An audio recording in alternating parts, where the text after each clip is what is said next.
callas. Pablo Neruda. Me gusta cuando callas porque estás como ausente. Me oyes desde lejos y mi voz no te toca.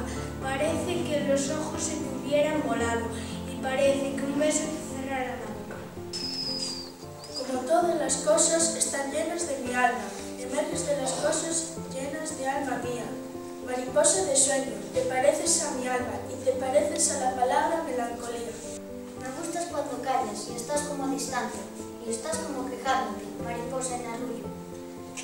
Y me oyes desde lejos y mi voz no te alcanza. Déjame que me calle con el silencio tuyo. Deja que te hable también con tu silencio claro como una lámpara.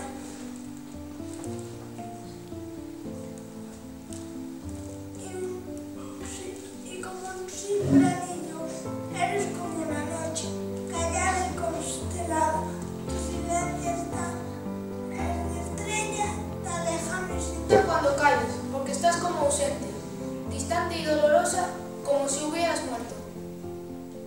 Una palabra entonces, una sonrisa basta, y estoy alegre de que no sea cierto.